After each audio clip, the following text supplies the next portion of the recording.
Hi all, good evening. Welcome back ಮುಂದು Krishna vlogs.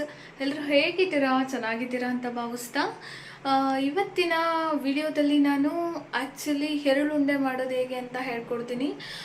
Friends, ಎಳ್ಳುಂಡೆಯಿಂದ ಏನೆಲ್ಲ ಉಪಯೋಗ ಅಂತ ನೋಡೋದಾಯ್ತಂದರೆ, ಇವಾಗ ತುಂಬ ಕಾಲು ನೋವು, ಕೈ ನೋವು, ಎಲುಬುಗಳು ಎಲ್ಲ ಬಾಡಿಯಲ್ಲಿರೋ ಮೂಳೆಗಳೆಲ್ಲ ನೋವು ಬರ್ತಾ ಇರುತ್ತೆ. ಸೊ ಈ ಎಳ್ಳುಂಡೆ ಈ ಥರ ಮಾಡಿಟ್ಕೊಂಡು ಡೈಲಿ ಒಂದು ನಾವು ತೊಗೊಳ್ತಾ ಬರೋದ್ರಿಂದ ನಮ್ಮ ಬಾಡಿಯಲ್ಲಿರೋ ಮೂಳೆಗಳಿಗೆ ಸ್ಟ್ರೆಂತ್ ಸಿಗುತ್ತೆ. ಸೊ ಆದಷ್ಟು ಬಾಡಿಯಲ್ಲಿ ಕೈ ನೋವು, ಕಾಲು ನೋವು, ಬೆನ್ನು ನೋವು, ಆ್ಯಕ್ಚುಲಿ ಎಸ್ಪೆಷಲಿ ಬೆನ್ನು ನೋವು ಇವೆಲ್ಲ ಕಮ್ಮಿ ಆಗ್ತಾ ಬರುತ್ತೆ. ಸೊ ಅದಾದಮೇಲೆ ಈ ಋತುಮತಿ ಆಗಿರೋ ಹೆಣ್ಮಕ್ಳಿಗೆ ಕೂಡ ಈ ಎಳ್ಳುಂಡೆ ಕೊಡೋದ್ರಿಂದ ಬೆನ್ನಿನ ಮೂಳೆ ಸ್ಟ್ರೆಂತ್ ಆಗುತ್ತೆ ಅಂತ ಹೇಳ್ತಾರೆ ಹಳ್ಳಿ ಕಡೆ ಜನ. ಇದನ್ನು ಹೇಗೆ ಮಾಡೋದಂತ ನೋಡ್ಕೊಂಬಂದ್ಬಿಡೋಣ. ಹಾಗೆ ನನ್ನ ಚಾನಲ್ನ ಯಾರೆಲ್ಲ ಸಬ್ಸ್ಕ್ರೈಬ್ ಮಾಡ್ದಿರ ನೋಡ್ತಾ ಇದ್ದೀರಾ, ಪ್ಲೀಸ್ ಸಬ್ಸ್ಕ್ರೈಬ್ ಮಾಡ್ಕೊಳ್ಳಿ. ಅಲ್ಲೇ ಬರುವ ಬೆಲ್ ಐಕನ್ ಕೂಡ ಕ್ಲಿಕ್ ಮಾಡಿ. ಬನ್ನಿ ಇವಾಗ ವಿಡಿಯೋ ನೋಡೋಣ ಹೇಗಿದೆ ಅಂತ, ಹೇಗೆ ಮಾಡೋದು ಅಂತ. ಫ್ರೆಂಡ್ಸ್, ನಾನಿಲ್ಲಿ ಎಳ್ಳುಂಡೆ ಮಾಡಲಿಕ್ಕೆ ಏನೆಲ್ಲ ತೊಗೊಂಡಿದ್ದೀನಿ ಅಂತ ನೋಡೋದಾಯ್ತಂದರೆ, 2 ಗ್ಲಾಸ್ ಎಳ್ಳು ತೊಗೊಂಡಿದ್ದೀನಿ. ಸಮಾಸರಿ 2 ಗ್ಲಾಸ್ ಇದೆ ನೋಡಿ, ತುಂಬ 2 ಗ್ಲಾಸ್ ಎಳ್ಳು ತೊಗೊಂಡಿದ್ದೀನಿ. ಜೊತೆಯಲ್ಲಿ 2 ಗ್ಲಾಸ್ ಎಳ್ಳಿಗೆ 1 ಗ್ಲಾಸ್ ಅದೇ ಅಳತೆಯಲ್ಲಿ ಬೆಲ್ಲ ತೊಗೊಂಡಿದ್ದೀನಿ. ಸೊ ಅದಾದಮೇಲೆ 1 ಸ್ಪೂನಷ್ಟು ಏಲಕ್ಕಿ ಮತ್ತು ಸಕ್ಕರೆ ಪೌಡ್ರ್ ತೊಗೊಂಡಿದ್ದೀನಿ. ಇಷ್ಟೇ ಸಾಕು, ನಾವು ಎಳ್ಳುಂಡೆ ಮಾಡಲಿಕ್ಕೆ ಬೇರೆ ಏನೂ ಬೇಕಾಗಿಲ್ಲ. ಕೆಲವರು ತುಪ್ಪ ಆ್ಯಡ್ ಮಾಡ್ತಾರೆ, ಬಟ್ ನನ್ನ ಪ್ರಕಾರ ಹಿಟ್ಟು ತಿನ್ನೋದಾಯ್ತಂದರೆ ಅವಶ್ಯಕತೆ ಇಲ್ಲ ತುಪ್ಪ. ಸೊ ತುಪ್ಪ ಆ್ಯಡ್ ಮಾಡಿದ್ರೆ ಗುಂಗಾಗುತ್ತೆ ಅಂತ ಹೇಳ್ತಾರೆ. ಸೊ ಹಾಗಾಗಿ ನಾನು ತುಪ್ಪ ಆ್ಯಡ್ ಮಾಡ್ಕೊತಾ ಇಲ್ಲ. ಮಾಡೋದು ಹೆಂಗೆ ಅಂತ ನೋಡ್ಕೊಂಬಂದ್ಬಿಡೋಣ. ಫ್ರೆಂಡ್ಸ್, ನಾನಿಲ್ಲಿ ಸ್ಟವ್ ಮೇಲೆ ಪಾನ್ ಇಟ್ಕೊಂಡಿದ್ದೀನಿ, ಫ್ರೈ ಪಾನ್. ಸೊ ಆದಷ್ಟು ಸ್ಲಿಮ್ ಉರಿಯಲ್ಲೇ ಇಟ್ಕೊಂಡು ನಾವು ಫ್ರೈ ಮಾಡ್ಕೋಬೇಕು ಎಳ್ಳನ್ನ. ಇವಾಗ ನಾನು ಏನಿಲ್ಲಿ 2 ಗ್ಲಾಸ್ ಎಳ್ಳು ತೊಗೊಂಡಿದ್ದೀನಿ, ಅದನ್ನು ಹಾಕ್ಕೊಂಡು ಫ್ರೈ ಮಾಡ್ಕೊಳ್ಳೋಣ. ನೋಡಿ, 2 ಗ್ಲಾಸ್ ಎಳ್ಳನ್ನು ಕೂಡ ನಾನು ಹಾಕ್ಕೊಳ್ತಾ ಇದ್ದೀನಿ. ಸಣ್ಣ ಉರಿಯಲ್ಲೇ ಫ್ರೈ ಮಾಡ್ಕೋಬೇಕು. ಎಳ್ಳು ಚಿಕ್ಕ ಇರೋದ್ರಿಂದ ಸೀದೋಗೋ ಚಾನ್ಸಸ್ ಇರುತ್ತೆ. ಹಾಗಾಗಿ ನಾನು ಇಲ್ಲಿ ಎಳ್ಳನ್ನ ಫ್ರೈ ಮಾಡ್ಕೊಳ್ತಾ ಇದ್ದೀನಿ. ನೋಡಿ, ಸಣ್ಣ ಉರಿಲೇ ಇಟ್ಕೊಂಡು ಫ್ರೈ ಮಾಡ್ಕೋಬೇಕು. ಉರಿ ದಪ್ಪ ಮಾಡಿದ್ರೆ ಸೀದೋಗೋ ಚಾನ್ಸಸ್ ಇರುತ್ತೆ. ಚಿಕ್ಕದಾಗಿ ಉರಿಯಲ್ಲಿ ಫ್ರೈ ಮಾಡ್ಕೊಳ್ಳೋದ್ರಿಂದ ಟೇಸ್ಟು ಕೂಡ ತುಂಬ ಚೆನ್ನಾಗಿ ಬರುತ್ತೆ. ಸೊ ಮತ್ತು ಎಳ್ಳು ಕೂಡ ಸೀದೋಗಲ್ಲ. ಇವಾಗ ಇದನ್ನು ನೀಟಾಗಿ ಕೆಂಪಗಾಗೋವರೆಗೂ ಫ್ರೈ ಮಾಡ್ಕೊಂಡು ಬರೋಣ. ಫ್ರೆಂಡ್ಸ್ ನೋಡಿ, ಈ ಥರ ಕೆಂಪಗಾಗಬೇಕು, ಅಲ್ಲಿವರೆಗೂ ಹುರ್ಕೋಬೇಕು. ನೋಡೋ ಸ್ಮೆಲ್ಲಲ್ಲೇ ಗೊತ್ತಾಗುತ್ತೆ. ಉರಿಬೇಕಾದ್ರೆ ಚಿಟಪಟ ಸೌಂಡ್ ಬರುತ್ತೆ, ಜೊತೆಯಲ್ಲಿ ಒಳ್ಳೆ ಸ್ಮೆಲ್ ಕೂಡ ಬರುತ್ತೆ. ಅಲ್ಲಿವರೆಗೂ ನೀಟಾಗಿ ಹುರ್ಕೋಬೇಕು. ನೋಡಿ, ಇವಾಗ ಆಗ್ತಾ ಇದೆ ಎಳ್ಳು. ಇನ್ನೊಂದು 2 ಮಿನಿಟ್ಸ್ ಹುರಿದ್ರೆ ಎಳ್ಳು ಆಗೋಗ್ಬಿಡುತ್ತೆ ಹುರಿಯೋದು. ಫ್ರೆಂಡ್ಸ್, ಈ ಎಳ್ಳುಂಡೆ ಡೆಲಿವರಿ ಆಗಿರುತ್ತಲ್ಲ ಆ ಮಹಿಳೆಯರಿಗೆ ಕೂಡ ಕೊಡೋದ್ರಿಂದ ತುಂಬ ಹೆಲ್ತಿಗೆ ಒಳ್ಳೆಯದಂತಲೇ ಹೇಳ್ಬೋದು. ಅವರಿಗೆ ಮೂಳೆ ಬಲ ಕಮ್ಮಿ ಆಗಿರುತ್ತೆ ಡೆಲಿವರಿ ಆಗಿರೋ ಟೈಮ್ನಲ್ಲಿ. ಸೊ ಈ ಒಂದು ಎಳ್ಳುಂಡೆ ಕೊಡೋದ್ರಿಂದ ಅವರಿಗೆ ಮೂಳೆ ಕೂಡ ಸ್ಟ್ರೆಂತ್ ಆಗುತ್ತೆ. ಸೊ ಈ ಬಾಣಂತಿಯಲ್ಲಿ ಈ ಎಳ್ಳುಂಡೆ ಕೆಲವೊಂದೊಂದು ಕಡೆ ಕೊಡ್ತಾರೆ, ಕೆಲವೊಂದೊಂದು ಕಡೆ ಎಳ್ಳುಂಡೆ ಕೊಡಲ್ಲ. ಫ್ರೆಂಡ್ಸ್, ಎಳ್ಳು ನೋಡ್ತಾ ಇರ್ಬೋದು ಎಷ್ಟು ಚೆನ್ನಾಗಿ ಕಲರ್ಫುಲ್ಲಾಗಿ ಹುರಿದಿದ್ದೀನಿ ಅಂತ. ಹುರಿದ್ಬಿಟ್ಟು ಇವಾಗ ಗ್ಯಾಸ್ನ ಆಫ್ ಮಾಡಿದ್ದೀನಿ. 5 ನಿಮಿಷ ಇದು ಚೆನ್ನಾಗಿ ಆರ್ಕೋಬೇಕು. ಆರ್ಕೊಂಡ್ಮೇಲೆ ಮಿಕ್ಸಿ ಮಾಡ್ಕೋಬೇಕು, ಇಲ್ಲಾಂದರೆ ಸಿಡಿಯೋ ಚಾನ್ಸಸ್ ಇರುತ್ತೆ. ಸೊ ಹಾಗಾಗಿ ಇದನ್ನ 5 ನಿಮಿಷ ಆರ್ಲಿಕ್ಕೆ ಬಿಟ್ಬಿಡೋಣ. ಫ್ರೆಂಡ್ಸ್, ಎಳ್ಳು ಕೂಡ ಆರ್ಕೊಂಡಿದೆ. ಇವಾಗ ನಾನು ಮಿಕ್ಸಿ ಜಾರ್ಗಲ್ಲಿ ಹಾಕ್ಕೊಂಡು ರುಬ್ಕೊಂಡು ಬಂದುಬಿಡೋಣ. ಮಿಕ್ಸಿ ಜಾರ್ಗೆ ಹೇಗೆಲ್ಲ ಹಾಕ್ಕೋಬೇಕು ಅಂತ ನಾನು ತಿಳಿಸ್ತೀನಿ, ನೋಡ್ಕೊಂಬರೋಣ.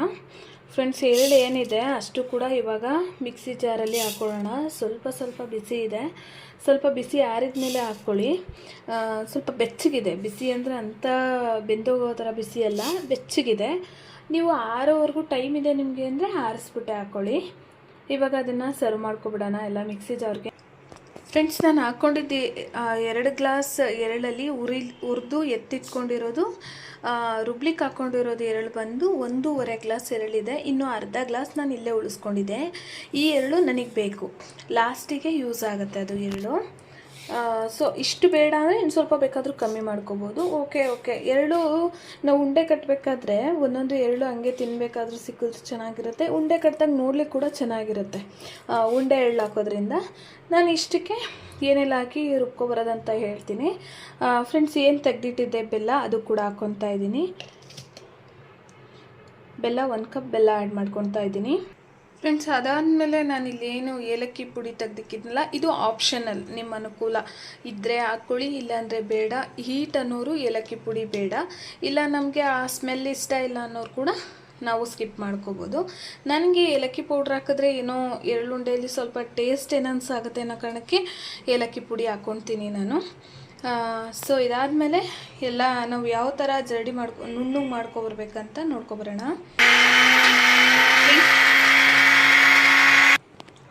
ಫ್ರೆಂಡ್ಸ್, ಏನಿದೆ ಇದನ್ನು ಪುಡಿ ಮಾಡ್ಕೊಂಡು ಬಂದಿದ್ದೀನಿ ನೋಡಿ. ಇಷ್ಟು ಪುಡಿ ಆದರೆ ಸಾಕು, ಇದು ನೀಟಾಗಿ ಕಟ್ಟಲಿಕ್ಕೆ ಬರುತ್ತೆ. ಇಲ್ಲೇನು ಎತ್ತಿಟ್ಟಿದ್ದೆ ಒಂದು ಅರ್ಧ ಬೊಟ್ಲಷ್ಟು ಎಳ್ಳು, ಅದು ಕೂಡ ನಾನು ಸೇರಿಸ್ಕೊತಾ ಇದ್ದೀನಿ.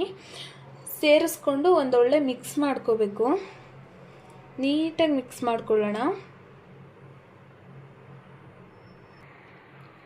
ಫ್ರೆಂಡ್ಸ್, ಇದಾದಮೇಲೆ ಏನಿದೆ ಮಿಕ್ಸ್ ಆದಮೇಲೆ ನೀಟಾಗಿ ಈ ಥರ ಟೈಟಾಗಿ ಅದ್ಮುದ್ರೆ ಈ ಥರ ಉಂಡೆಗಳಾಗುತ್ತೆ. ಇಲ್ಲಾಂದರೆ ನಾವು ಮೆತ್ತು ಕಟ್ಟಕ್ಕೆ ಹೋದರೆ ಪುಡಿ ಆಗೋಗುತ್ತೆ. ಈ ಥರ ನೀಟಾಗಿ ಅದ್ಮಿ ನಮಗೆ ಯಾವ ಸೈಜ್ ಬೇಕೋ ಆ ಸೈಜು ಉಂಡೆಗಳನ್ನಾಗಿ ಮಾಡಿಟ್ಕೊಳ್ಳೋದು. ಇಟ್ಕೊಂಡು ಡೈಲಿ ಒಂದು ತಿಂತಾ ಬಂದರೆ ನಮಗೆ ಮೂಳೆ ಸ್ಟ್ರಾಂಗ್ ಆಗೋಕ್ಕೆ ಸ್ಟಾರ್ಟ್ ಆಗುತ್ತೆ. ಎಷ್ಟು ಗಟ್ಟಿಯಾಗುತ್ತೆ ಅಂದರೆ ಕಾಲು ನೋವು, ಕೈ ನೋವು ಇವೆಲ್ಲ ಅವಾಯ್ಡ್ ಆಗ್ತಾ ಬರುತ್ತೆ. ಸೊ ಹಂಗಾಗಿ ಇದನ್ನು ಡೈಲಿ ಒಂದು ಸೇವಿಸ್ತಾ ಬರಬೇಕು. ನೋಡಿ, ಮೆತ್ತು ಗುಂಡೆ ಮಾಡೋಕ್ಕೆ ಹೋದರೆ ಒಡೆದೋಗುತ್ತೆ. ತೊಗೋಬೇಕಾದ್ರೇ ಇಟ್ಟು ಅದ್ಮಿ ತೊಗೊಂಡು ಬಿಗಿಯಾಗಿ ಹಿಂಗೆ ಅಮ್ಕಿ ಉಂಡೆ ಕಟ್ಟಿದ್ರಷ್ಟೇ ಉಂಡೆ ಬರೋದು. ಇಲ್ಲಾಂದರೆ ಯಾವುದೇ ಕಾರಣಕ್ಕೂ ಇಲ್ಲಿ ಪಾಕ ಮಾಡ್ಕೊಂಡಿಲ್ಲ ನಾವು. ಉಂಡೆ ಬೆಲ್ಲ ಹಾಕಿರೋದ್ರಿಂದ, ಡ್ರೈ ಬೆಲ್ಲ ಹಾಕಿರೋದ್ರಿಂದ ಒಡೆದೋಗೋ ಚಾನ್ಸಸ್ ಇರುತ್ತೆ. ಅದ್ಮಿ ಕಟ್ಕೋಬೇಕು ಉಂಡೆ. ಫ್ರೆಂಡ್ಸ್, ತುಪ್ಪ ಹಾಕ್ಕೊಂಡ್ರೆ ಹಿಂಗೆ ಅದ್ಮಿ ಕಟ್ಟೋ ಅವಶ್ಯಕತೆ ಇರಲ್ಲ, ನೀಟಾಗಿ ಉಂಡೆ ಕಟ್ಬೋದು. ಬಟ್ ನಾವು ಹಿಟ್ಟು ತಿನ್ನೋದಿರೋದ್ರಿಂದ ಸೊ ತುಪ್ಪ ಹಾಕ್ಕೊಂಡ್ರೆ ಗುಂಗು ಆಗೋ ಚಾನ್ಸಸ್ ಇರುತ್ತೆ, ಮತ್ತು ಬೇಗ ಹಾಳಾಗೋ ಚಾನ್ಸಸ್ ಕೂಡ ಇರುತ್ತೆ. ಸೊ ಅದರಿಂದ ತುಪ್ಪ ಹಾಕ್ಕೊಂತೀರೆ ಮಾಡಿದ್ರೆ ನಾವು 15 ದಿವಸವರೆಗೂ ಸ್ಟೋರ್ ಮಾಡಿ ತಿನ್ಬೋದು. ಫ್ರೆಂಡ್ಸ್, ನೋಡ್ತಾ ಇರ್ಬೋದು ಉಂಡೆಗಳು ಎಷ್ಟು ಚೆನ್ನಾಗಿ ಬಂದಿದೆ ಅಂತ. ಇದು ಎಳ್ಳುಂಡೆ ಅಂತ ಅನಿಸೋದೇ ಇಲ್ಲ. ಲೈಕ್ ಇದನ್ನು ಮಕ್ಕಳಿಗೆ, ಚಿಕ್ಕ ಮಕ್ಕಳಿರೋರು ಸಂಜೆ ಸ್ಕೂಲಿಂದ ಬಂದಾಗ ಸ್ನ್ಯಾಕ್ಸ್ ರೀತಿ ಕೂಡ ಕೊಡ್ಬೋದು. ಹೆಲ್ತಿ ಕೂಡ ಒಳ್ಳೆದಿರುತ್ತೆ. ಆಚೆ ಅಂಗಡಿಯಲ್ಲಿ ಕುರ್ಕುರೆ ಚಿಪ್ಸು ಕೊಡಿಸೋದ್ರ ಬದಲಿಗೆ ಈ ಥರ ಒಂದು ಉಂಡೆ ಕೊಟ್ಟು ಮಕ್ಕಳಿಗೆ ಸ್ನ್ಯಾಕ್ಸ್ ರೀತಿ ಕೊಡೋದ್ರಿಂದ ಅವ್ರ ಹೆಲ್ತ್ ಕೂಡ ಚೆನ್ನಾಗಿರುತ್ತೆ. ಸೊ ನಿಮ್ಗೇನಾದರೂ ನನ್ನ ಈ ವಿಡಿಯೋ ಸ್ವಲ್ಪನಾದರೂ ಇಷ್ಟ ಆಗಿತ್ತಂದರೆ ವಿಡಿಯೋಗೊಂದು ಲೈಕ್ ಮಾಡೋದನ್ನ ಮಾತ್ರ ಮರಿಬೇಡಿ. ಯಾರೆಲ್ಲ ಚಾನಲ್ನ ಸಬ್ಸ್ಕ್ರೈಬ್ ಮಾಡ್ತೀರಾ ನೋಡ್ತಾ ಇದ್ದೀರಾ, ಪ್ಲೀಸ್ ಚಾನಲ್ನ ಸಬ್ಸ್ಕ್ರೈಬ್ ಮಾಡಿ. ಹಾಗೆ ಪಕ್ಕದಲ್ಲಿ ಬರುವ ಬೆಲ್ ಐಕಾನ್ ಕೂಡ ಕ್ಲಿಕ್ ಮಾಡಿ. ಸಿಗ್ತೀನಿ ನೆಕ್ಸ್ಟ್ ವ್ಲಾಗ್ ಜೊತೆ. ಅಲ್ಲಿವರೆಗೂ ಟೇಕ್ ಕೇರ್, ಬಾಯ್.